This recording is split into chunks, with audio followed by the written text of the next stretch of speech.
Hello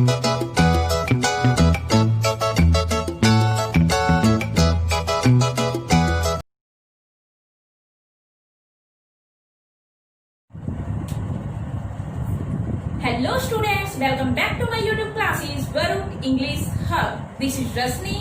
तो देखिए students, आज के इस लेक्चर में we will discuss figure of speech. तो देखिए फिगर ऑफ स्पीच होते क्या है. आपने कई एग्जाम्स में ये देखा होगा. फिगर ऑफ स्पीच आपके क्वेश्चंस में आए हुए होते हैं वहां पर. चाहे आप HSSC का भी एग्जाम देख सकते हो. अगर आप हरियाणा से हो तो क्लर्क के एग्जाम में आपका फर्स्ट ही क्वेश्चन किससे रिलेटेड था, तो वो था हमारा फिगर ऑफ स्पीच से रिलेटेड. तो आज हम बिल्कुल इजी वे में, एक सिंपल वे में क्या करेंगे, फिगर ऑफ स्पीच को कंप्लीट करेंगे और सभी most important figure of speech जो आपके एग्जाम्स में पूछी जाती है बार बार, तो आज हम उसको क्लियर करेंगे यहाँ पर. तो देखिए यहाँ पर मैंने 21 फिगर ऑफ स्पीच लिखवाई है और वो मैं आपको एक स्टोरी के थ्रू, एक कहानी के माध्यम से वो मैं आपको बताऊंगी.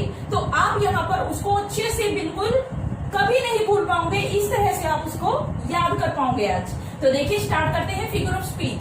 तो होती क्या है, what is figure of speech. तो इसकी बात करें तो देखिए they are like ornaments which decorate the poetry और वर्ड्स. तो देखिए ये क्या होती है, एक ऑर्नामेंट की तरह होती है. आपने देखा होगा जब कोई लेडी, कोई विमेन होती है, कोई वुमेन होती है, तो वो क्या करती है, जब कोई गहना पहन लेती है तो वो और ज्यादा खूबसूरत लगती है. और क्या होता है, इससे हमारा ध्यान उस पर और ज्यादा जाता है. यानी कि हमारा वो हम पर क्या डालती है, एक प्रभाव डालती है, एम्फेसिस डालती है. तो उसी तरह से क्या होता है, जब पोइट्री में कुछ ऐसे वर्ड्स, कुछ ऐसे सेंटेंसेस यूज कर लिए जाते हैं जो हम पर कुछ इंप्रेशन डालते हैं, एम्फेसिस डालते हैं, हम पर एक प्रभाव डालते हैं, और हम क्या करते हैं, उसको और ज्यादा ध्यान से समझने की, सुनने की कोशिश करते हैं. तो उसको ही हम क्या कहते हैं, फिगर ऑफ स्पीच कहते हैं. तो देखिए आज हम स्टोरी के थ्रू इसको करेंगे. तो मैं आपको यहाँ पर स्टार्ट तो कर रही हूँ फिगर ऑफ स्पीच. तो सबसे पहले यहाँ पर फर्स्ट सेंटेंस के अंदर मैंने राइट किया है यहाँ पर, yesterday was as hot as hell. तो देखिए कल का दिन क्या था, इतना हॉट था जितना कोई नर्क होता है. जहां पर एज पहले हम स्टोरी करते हैं, फिर मैं आपको बताती हूँ इनका यूज और कौन सी फिगर ऑफ स्पीच यहाँ पर यूज हुई है. अगर आपको आती है तो आप खुद यहाँ पर जवाब दे सकते हैं कमेंट बॉक्स में. तो देखिए second, I saw an old women on the road. देखिए आज का दिन यानी कि कल के दिन की बात है, यस्टरडे की बात है, आज का दिन नहीं कल का दिन. तो yesterday was as hot as hell. कल का दिन इतना हॉट था, इतना गर्म था जितना कोई नर्क होता है. I saw an old woman on the road. और मैंने क्या देखा, कल रोड पर एक औरत देखी. Her tears for a river flowing down her cheeks. तो उसके आंसू है, जो उसके टीयर्स है, वो एक रिवर की तरह बह रहे थे. फ्लोइंग क्या होता है, बहना. तो उसके जो आंसू है उस औरत के, एक नदी की तरह बह रहे थे और वो गिर रहे थे. कहाँ पर, उसके चीक्स पर, उसके गालों पर उसके आंसू नदी की तरह बह रहे थे. I wanted to get money for her. मैं उसके लिए कुछ मनी पाना चाहता था. But the ATM died.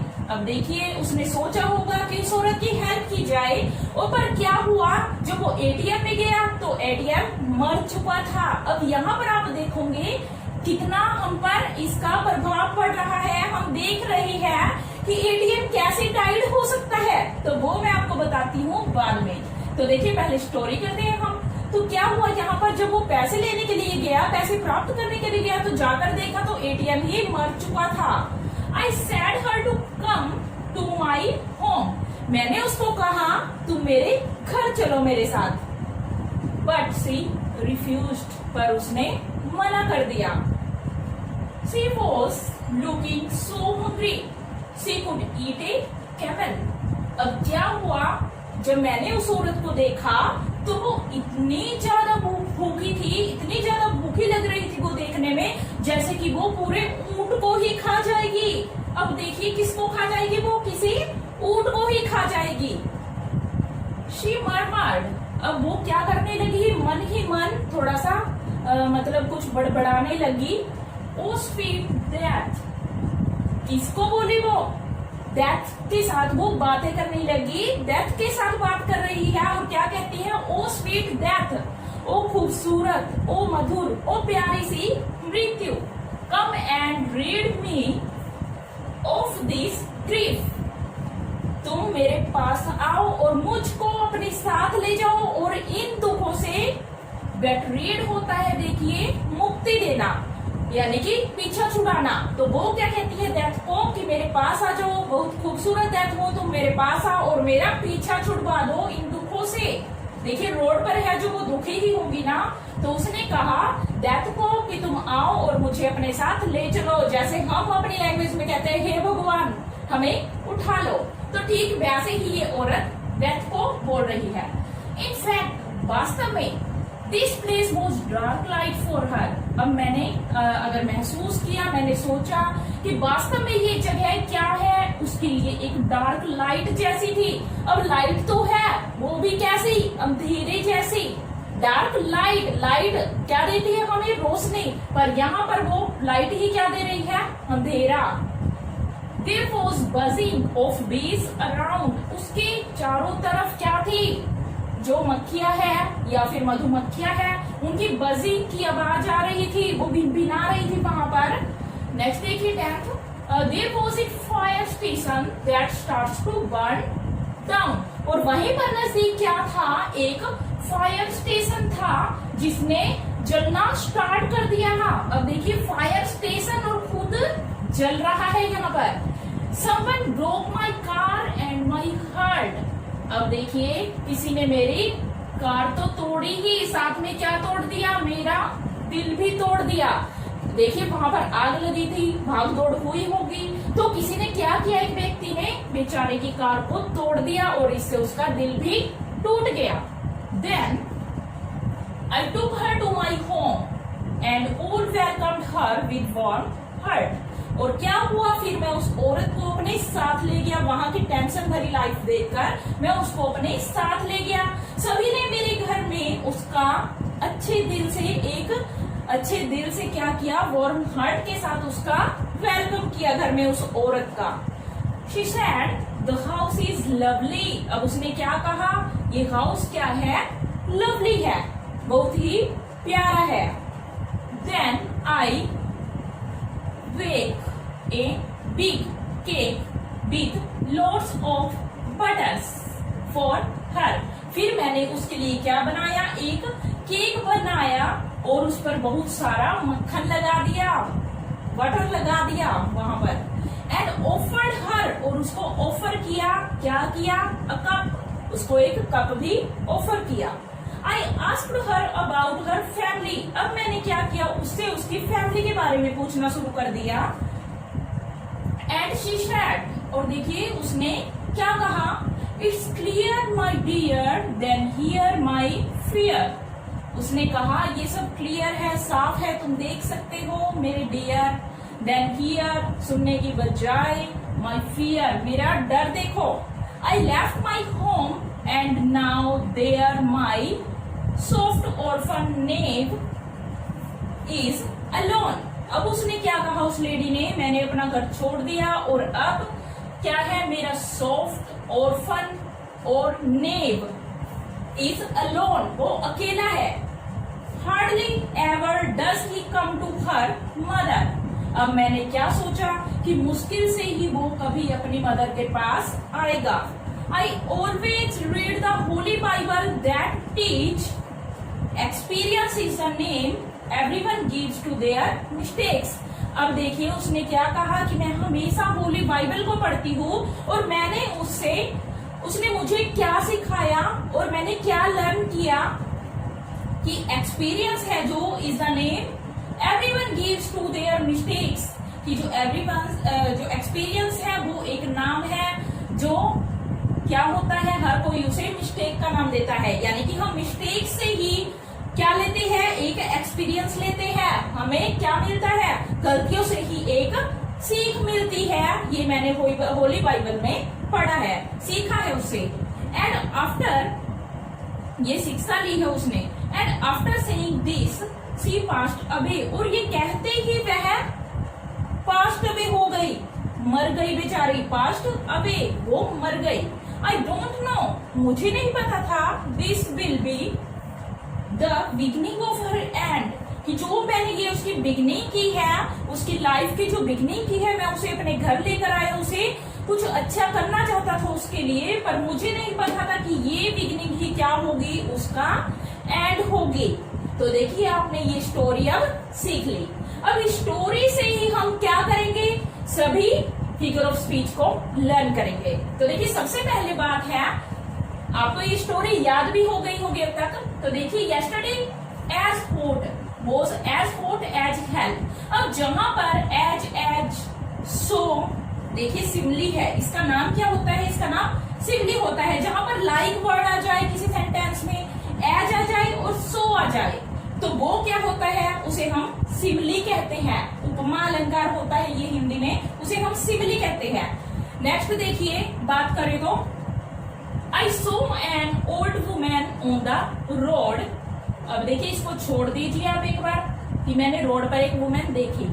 Her tears were a river flowing down her cheeks, और उसके आंसू कैसे थे, वर ए रिवर, वो एक नदी थी, उसके आंसू नदी जैसे थे, जो क्या कर रहे थे, उसकी चीक्स पर से बह रहे थे, उसके गालों पर से बह रहे थे। अब देखिए यहाँ पर, यहाँ भी तो कंपैरिजन है, देखिए यहाँ पर हमने कंपैरिजन में यूज किया है, इतनी गर्मी जितनी की हेल हो, जैसे कोई नर्क हो, तो यहाँ पर दो चीजों का कंपैरिजन किया गया है। पर कंपैरिजन किसके थ्रू किया, लाइक एज और सो के द्वारा कंपैरिजन किया गया है। पर यहाँ पर देखिए क्या है, ये हमारा होगा मेटाफर। अब मेटाफर कैसे होगा, यहाँ पर भी क्या किया गया है, हर टीयर्स वर ए रिवर, उसके आंसू कैसे थे, एक नदी जैसे थे, पर हमने यहाँ पर एज लाइक सो वर्ड को यूज नहीं किया।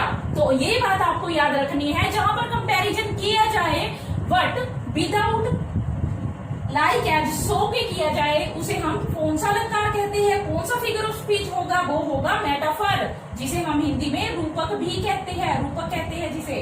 अब देखिए comparison without like so as, यानी कि मेटाफर में क्या होता है, कंपैरिजन होता है पर बिना लाइक के, सो के और एज के कंपैरिजन होता है। पर सिमिली में क्या होगा, लाइक एज सो के साथ दो चीजों का कंपैरिजन किया जाएगा। अब फोर्थ पे आ जाइए, I wanted to get money for her but the ATM died. अब एटीएम डाइड, अब देखिए एटीएम कैसे मर सकता है, कोई मरता कौन है, कोई इंसान है, कोई जीती जागती चीज है, सजीव है जो, वही मरता है। पर यहाँ पर एटीएम, जब कोई निर्जीव चीज क्या दिखाई जा रही है, जैसे कि वो सजीव हो। तो फोर्थ पे आ जाइए, इसको हम कहते हैं पर्सोनिफिकेशन, किसी पर्सन का। देखिए याद करने की ट्रिक, पर्सन क्या होता है, कोई व्यक्ति, किसी व्यक्ति को क्या दिखा दे, जब हम किसी व्यक्ति जैसा दिखा दे, हम किस चीज को दिखा दे, किसी निर्जीव चीज को, जिसमें सांस ही नहीं होती, जो जीती जागती नहीं होती, उसका कंपैरिजन हम किससे कर देते हैं, एक मृत चीज से कर देते हैं, या फिर हम लाइफलेस थिंग के साथ क्या करते हैं, उसका कंपैरिजन कर देते हैं। यानी कि कंपैरिजन भी क्या करेंगे, उसको हम कह देते हैं, यानी कि हम उसको ऐसे ट्रीट करते हैं किसी निर्जीव चीज को, जैसे कि ये जीती जागती कोई चीज हो, तो उसको हम क्या बोलते हैं, उसको हम बोलते हैं पर्सोनिफिकेशन, यानी कि मानवीकरण। एक मानव की तरह हम किसी निर्जीव चीज से व्यवहार करते हैं, उसको हम क्या बोलते हैं, पर्सोनिफिकेशन उसको बोला जाता है। तो यहाँ पर क्या हुआ है, एटीएम को जैसे कोई इंसान हो वैसे कह दिया कि एटीएम मरा हुआ था, यानी कि एटीएम काम नहीं कर रहा था, कहने का मतलब है काम ही नहीं कर रहा था, पर उसके लिए वर्ड लिख दिया उन्होंने डाइड, यानी कि इंसान की तरह क्या बना दिया इस चीज को, मृत चीज को या फिर निर्जीव चीज का कंपैरिजन कर दिया, किसी इंसान की तरह यूज किया उसके लिए वर्ड, तो वो क्या हुआ, मानवीकरण, पर्सोनिफिकेशन हुआ। नेक्स्ट देखिए, I said her to come to my home but she refused. अब मैंने उसको घर आने के लिए क्या कहा था, पर उसने रिफ्यूज कर दिया, आने से मना कर दिया। ये लाइन छोड़ दीजिए, सेकंड छोड़िए हमने, फिफ्थ छोड़िए यहाँ पर। अब देखिए, she was looking so hungry she could eat A camel. अब देखिए उसने क्या देखा कि वो इतनी हंग्री लग रही थी कि वो एक ऊंट को भी खा जाती। अब देखिए कोई इंसान ऊंट को कैसे खा सकता है, इसको हम एग्जिस्ट्रेशन कहते हैं, यानी कि बड़ा चढ़ाकर किसी बात को कहा गया है। कोई इंसान किसी ऊंट को नहीं खा सकता। किसी बात को बड़ा चढ़ाकर कहना, उसको हम क्या बोलते हैं? देखिए कौन सा है ये सेंटेंस हमारा? 6th। तो 6th नंबर पे मैंने लिखा है, इसको हम कहते हैं हाइपरबोल। अब हाइपर होना क्या होता है? बहुत ज्यादा, मतलब गुस्से में आ जाना, या फिर कहते हैं ना हाइपर क्यों हो रहा है तो वही हाइपर है ये। तो हाइपर से आप लगा सकते हैं बहुत ज्यादा बड़ा चढ़ाकर कोई क्या करता है, कुछ अपने इमोशंस दिखाता है या कुछ करता है, तो उसे हम हाइपर, इससे आप याद रख सकते हो हाई हो जाना, लेवल हाई हो जाना, तो उसको हम क्या कहते हैं यहाँ पर? हाइपरबोल कहते हैं। तो यहाँ पर भी लेवल को हाई कर दिया है, बड़ा चढ़ाकर बात कही गई है। कोई इंसान ज्यादा से ज्यादा रोटी खा सकता है, चपाती खा सकता है, पर ये नहीं कि वो किसी कैमल को ही खा जाएगा। तो यहाँ पर क्या किया गया है? बड़ा चढ़ाकर किसी बात का वर्णन किया गया है। तो इसको हम बोलते हैं इंग्लिश में हाइपरबोल। हाई से आप याद रख सकते हो इसको, हाइपरबोल। और देखिए सिमिली से कैसे याद रखोगे? सिमिली में सेम, सिमिली क्या होगा? सेम। इससे आप याद रख सकते हो, यानी कि सेम दिखाना दो चीजों को। और आगे देखिए बात करते हैं 7th की। शी मर्मर्ड, अब वह बुदबुदाई, कुछ गुनगुनाई मन ही मन में, ओ स्वीट डेथ। अब देखिए जब हम किसी ऐसी चीज को क्या कर रहे हैं? एड्रेस कर रही है जिसकी प्रेजेंस ही नहीं है हमारे बीच में, उसका एक्सिस्टेंस ही नहीं है हमारे बीच में, यानी जब किसी चीज का अस्तित्व नहीं होता या फिर कोई चीज हमारे सामने नहीं है। मान लो दो व्यक्ति क्या कर रहे हैं? आपस में बात कर रहे हैं, पर वे दोनों के दोनों क्या हो गए? आपस में बात करते हुए वो किसी तीसरे की बात करने लग जाए जो यहाँ पर मौजूद ही नहीं है, तो उसको हम क्या कहते हैं? तो उसको हम क्या कहेंगे? 7th में देखिए उसको हम बोलेंगे, मैंने देखिए यहाँ पर लिख दिया है ये 7th, इसको हम कहते हैं अपोस्ट्रोफी। तो क्या कहते हैं? उसको हम अपोस्ट्रोफी कहते हैं। अब अपोस्ट्रोफी क्या होता है? To address an imaginary person, thing और आइडिया, यानी कि वो व्यक्ति, वो वस्तु जो यहाँ पर मौजूद ही नहीं है, जिसका अस्तित्व ही नहीं है। अब देखिए डेथ का अस्तित्व ही नहीं है, किसी ने उसको देखा नहीं है, फिर भी हम क्या कर रहे हैं? यहाँ पर उसको एड्रेस कर रहे हैं। उस लेडी ने उसको एड्रेस किया, ओ स्वीट डेथ। डेथ तो बेचारी दिखाई ही नहीं देती, मौजूद ही नहीं होती कहीं पर। तो जब हम किसी निर्जीव चीज को या फिर कोई ऐसी चीज जो हमारे बीच नहीं है उसको हम एड्रेस करते हैं, संबोधित करते हैं। संबोधन करना किसी को, हे भगवान, जैसे हम कह देते हैं ओ गॉड, हे भगवान, तो वो भी क्या है? गॉड हमारे बीच प्रेजेंट नहीं है, फिर भी हम उसको एड्रेस कर रहे हैं, तो उसको हम क्या बोलेंगे? अपोस्ट्रोफी। ये आपके HSSC के एग्जाम में पूछा गया था, अपोस्ट्रोफी। नेक्स्ट देखिए 8th पे आ जाइए अब। In fact this place was dark light for her. अब देखिए डार्क लाइट, अब दो अपोजिट चीजें एक साथ दिखाई हैं। तो 8th में देखिए यहाँ पर, ये देखिए ऑक्सीमोरन। 8th नंबर पे आ जाइए, ऑक्सीमोरन। इसको हम कहते हैं दो अपोजिट चीजें, two opposite things are written together. जब दो चीजों को एक साथ लिख दिया जाए, जैसे कि हम यहाँ पर बात कर रहे हैं डार्क लाइट, यानी कि लाइट और डार्क दोनों अपोजिट है आपस में, और उसको हमने एक साथ लिख दिया। और हिंदी में जैसे आप देखते हो पाप पुण्य और हार जीत, तो इन सभी को लॉस्ट गेन, जैसे कुछ चीज खो जाना और गेन में प्राप्त होना, तो वे चीजें क्या है? दो चीजें अपोजिट है और हम उनको एक साथ लिख रहे हैं यहाँ पर, तो उसको हम क्या बोलते हैं? उसको हम बोलते हैं ऑक्सीमोरन। ऑक्सीमोरन इसका नाम होता है। नेक्स्ट देखिए बात करते हैं 9th पे आ जाइए आप। देयर वॉज बजिंग ऑफ बीज। अब देखिए बजिंग ऑफ बीज, जहां भी कोई धबनी आ जाए, कोई साउंड, कोई इको। देखिए 9th लिखा है मैंने यहाँ पर, इसको हम क्या बोलते हैं? ओनोमेटोपिया बोलते हैं। ओनोमेटोपिया क्या नाम होता है इसका? ओनोमेटोपिया। इसका नाम होता है जब क्या करते हैं? साउंड और इको की बात होती है किसी सेंटेंस के अंदर, किसी फ्रेज के अंदर। जो मान लो यहाँ पर तो बात हुई है बजिंग की, अगर हम बात करें क्लैपिंग की, क्लैपिंग में भी तो साउंड है, टैपिंग की, नोपिंग की, तो ये सभी क्या है? ये साउंड है। या फिर हम म्यूज कह देते हैं, जैसे कोई कैट होती है उसकी जो साउंड होती है, बोलने की होती है उसकी वॉइस, तो वो म्यूज कहते हैं उसको। तो क्या होगा? ये जितनी भी साउंड होती है वो सभी साउंड होती है जो, उनको हम क्या बोलते हैं? ओनोमेटोपिया उसको बोलते हैं। नेक्स्ट देखिए अब 10th पे आ जाइए अब। 9 तक हमारा हो चुका है। There was a fire station that starts to burn down.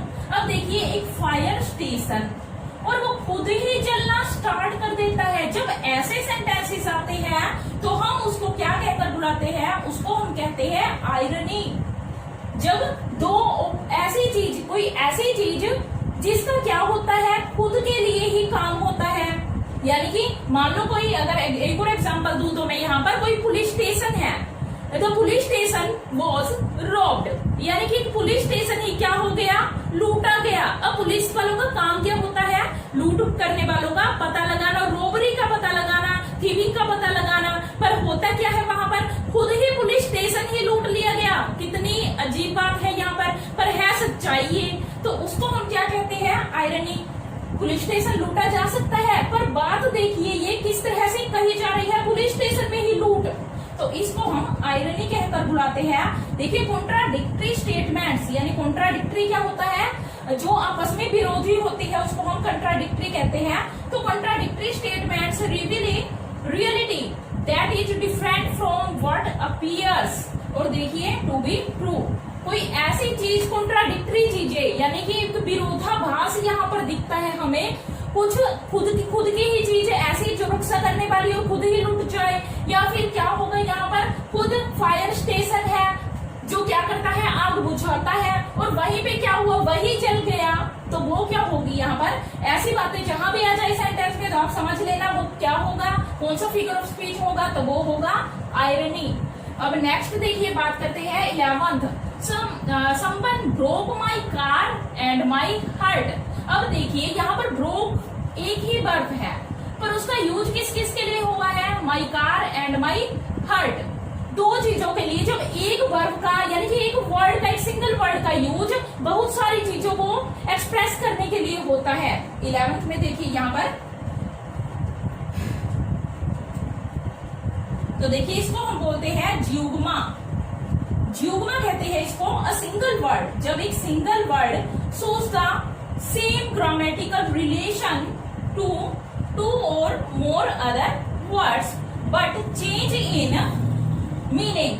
जब क्या होता है, कोई एक सिंगल वर्ड शो करता है सम ग्रामेटिकल रिलेशन, एक ग्रामेटिकली रिलेशन शो कर दिया, यानी कि एक ही वर्ड का यूज कर दिया दो के लिए, पर वो ठीक है अपनी जगह पर, एक चीज यूज हो सकती है। एक वर्ड ग्रामेटिकली यूज किया गया है दो चीजों के लिए, that different from what appears, जो कि आपस में डिफरेंट है, जो दिख रहा है। कार का और हर्ट का आपस में क्या नहीं है, कोई कनेक्शन नहीं है, पर उसके लिए एक ही शब्द यूज कर लिया गया है। जब आपको ऐसे सेंटेंस दिखे तो वहां पर कौन सा होगा आपका, वो होगा ज्यूगमा। ये बहुत आता है, नेट तक के एग्जाम में आया हुआ है ज्यूगमा, और एचएसएससी के एग्जाम्स में आप देखोगे, एचटेट स्क्रीनिंग वगैरह, स्क्रीनिंग में भी ये आएंगे आपके फिगर ऑफ स्पीच, तो आपको अच्छे से ये कर लेने हैं ज्यूगमा। अब नेक्स्ट देखिए, इसके बाद बात करते हैं 12th, यहाँ पर कट कर दिया है मैंने। 13th पे आ जाते हैं। She said the house is lovely। अब देखिए जब क्या किया गया, 13 जो 12th वाला था सेंटेंस, उसमें सभी ने वेलकम किया वार्म हार्ट से।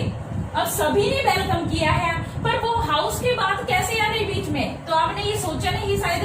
तो देखिए उसने क्या कहा, हाउस इज लवली। जब सबने उसका अच्छे से वेलकम किया तो उसने क्या बोला उस लेडी ने, द हाउस इज लवली।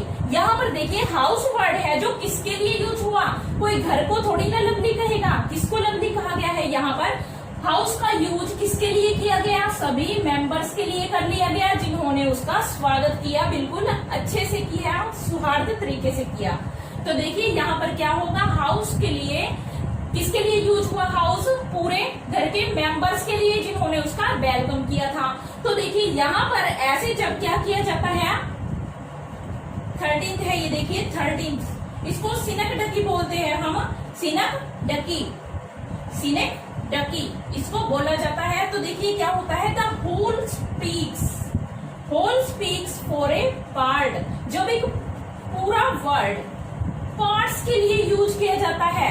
अब देखिए बात करें तो देखिए मैं कहती हूँ, अगर ये देखिए, अगर यहाँ पे देखिए हाउस है, जो हाउस किसके लिए यूज हुआ, यहाँ पर होल, हाउस किसका काम कर रहा है, पूरा एक वर्ड ले लिया इन्होंने, होल वर्ड है ये हाउस, यानी कि पूरा का पूरा एक शब्द ले लिया ये, जो किनके लिए, सभी अलग अलग पार्ट्स के लिए यानी घर के अलग अलग मेंबर्स के लिए यूज किया जा रहा है, तो जब एक शब्द पार्ट्स के लिए यानी कई चीजों के लिए यूज हो रहा है तो उसको हम क्या कहते हैं, तो उसको हम कहते हैं सिनोनिम। तो ये आपको याद रखना है। नेक्स्ट देखिए 14th पे आ जाते हैं हम। Then I bake a big cake. अब देखिए बेक बिग बटर।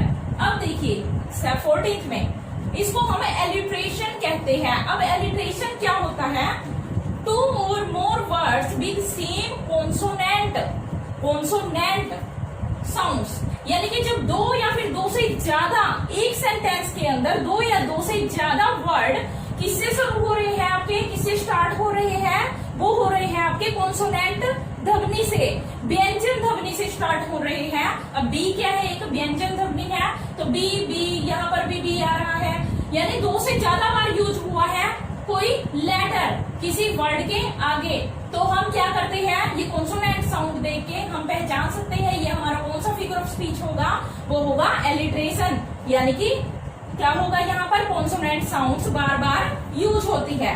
अब नेक्स्ट देखिए, एंड ऑफर्ड हर एक कप। अब मैंने उसको क्या दिया, एक कप ऑफर किया।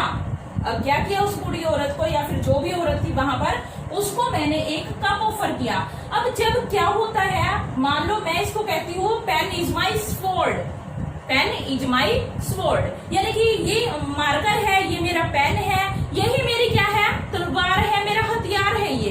क्योंकि मैं क्या करती हूँ, इस मार्कर के लिए स्वॉर्ड का यूज कर रही हूँ, स्वॉर्ड वर्ड का यूज कर रही हूँ, क्योंकि मेरे लिए तो यही मेरा क्या है, एक हथियार है। तो देखिए यहाँ पर क्या होगा, जब हम किसी वर्ड का किसी दूसरे चीज के लिए यूज कर रहे हैं, जैसे कि कप है, ये तो है नहीं कि उसको खाली कप दे दिया मैंने। अब कप में क्या होगा, या तो कोई भी बीवरेज हो सकती है, पीने की चीज हो सकती है, चाहे वो कॉफी हो सकती है या फिर टी हो सकती है। तो कप किसके लिए यूज हुआ, कॉफी या टी या फिर पीने की किसी भी चीज के लिए यूज हुआ है। यानी जब एक पार्ट का use as a whole thing किया जा रहा है, यहाँ पर कप क्या है, एक पार्ट है, किसके लिए यूज हुआ, इन सभी चीजों के लिए यूज हुआ।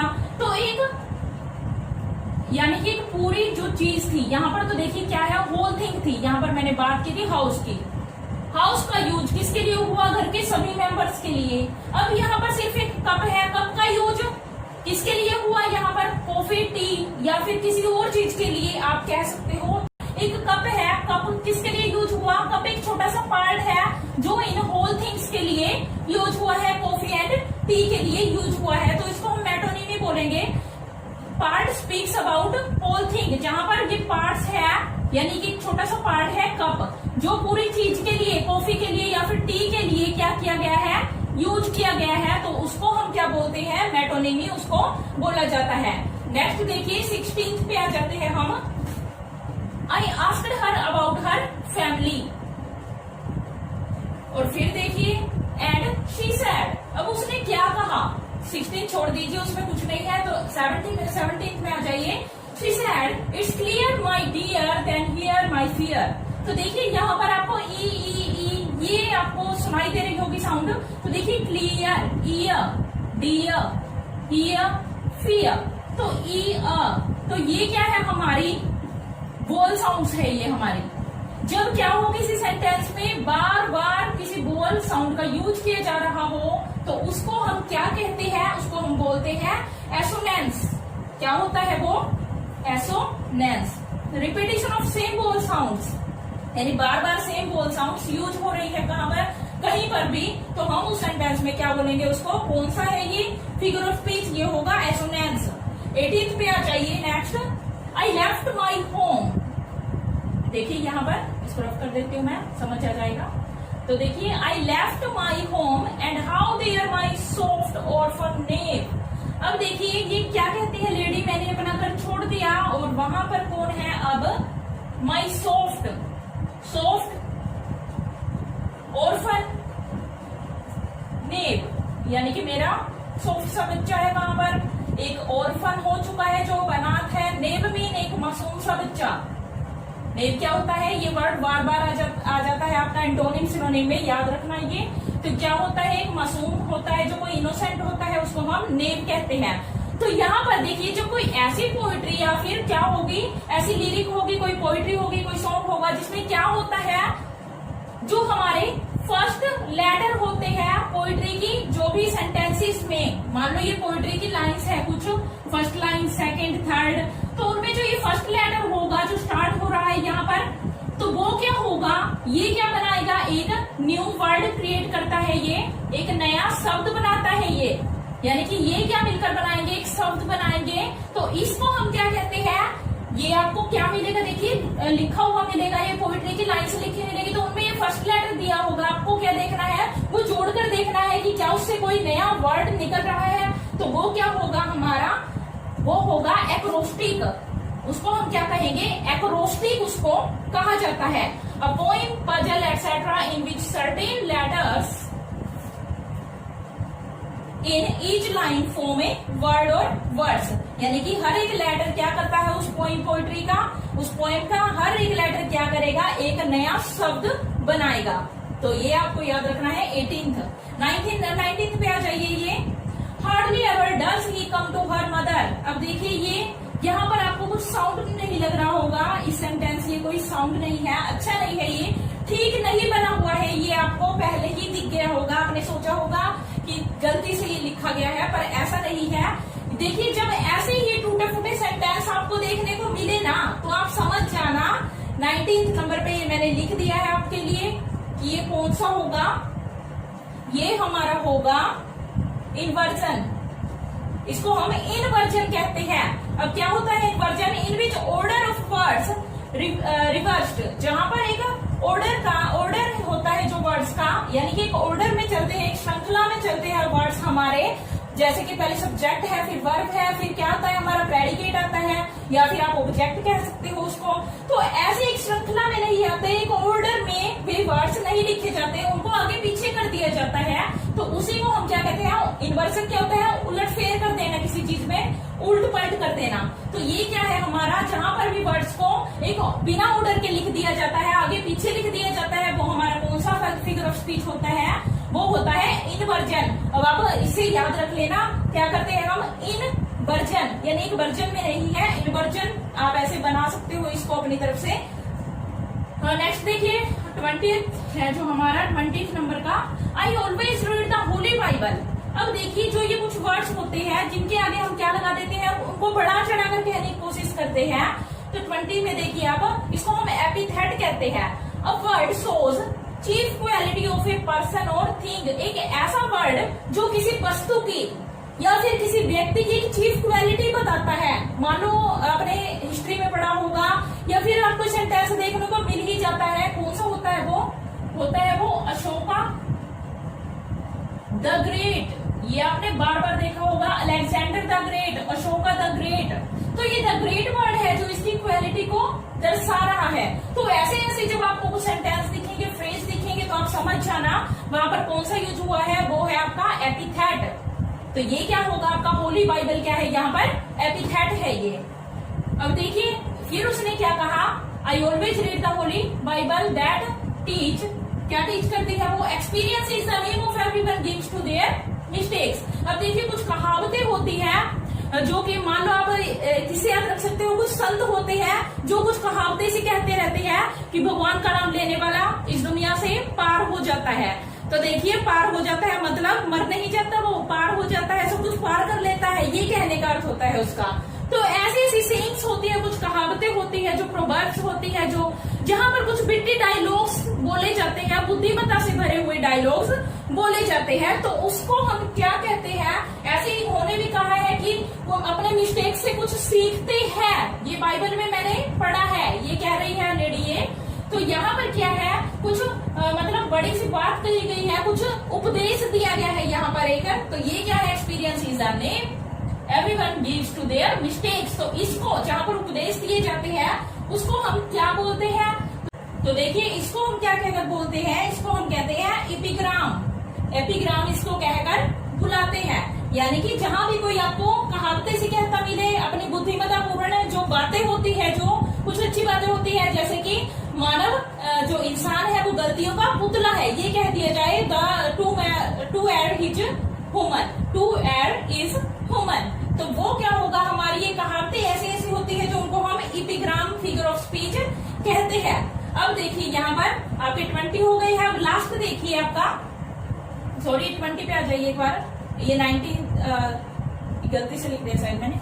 चलिए यहाँ पर 20 बंद कर देते हैं या फिर 20 रहने देते हैं। And after saying this she passed away, तभी वो क्या हो गया, मर गई।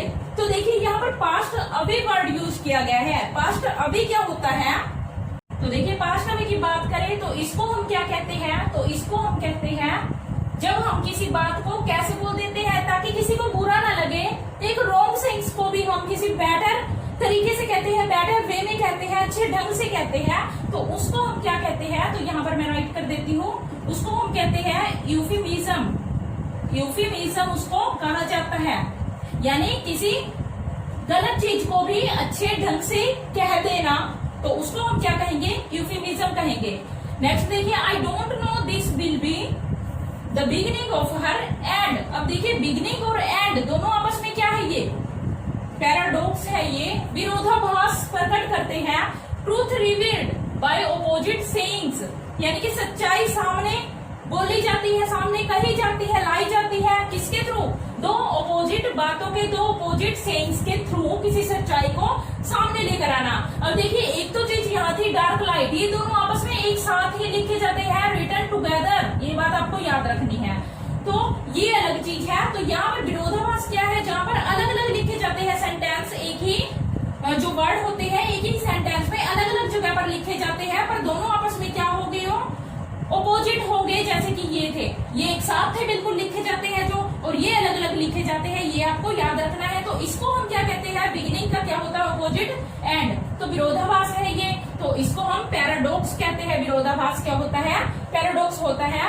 तो चलिए आपको सब कुछ याद हो गया होगा, अच्छे से स्टोरी समझ आई होगी, और अच्छे से जो हमारी फिगर ऑफ स्पीच है वो भी आपने समझ ली होगी। अगर आपको मेरा चैनल अच्छा लगा हो, वीडियो अच्छी लगी हो, सब कुछ अच्छे से समझ आया हो, तो लाइक, सब्सक्राइब एंड शेयर जरूर कीजिएगा। Thank you.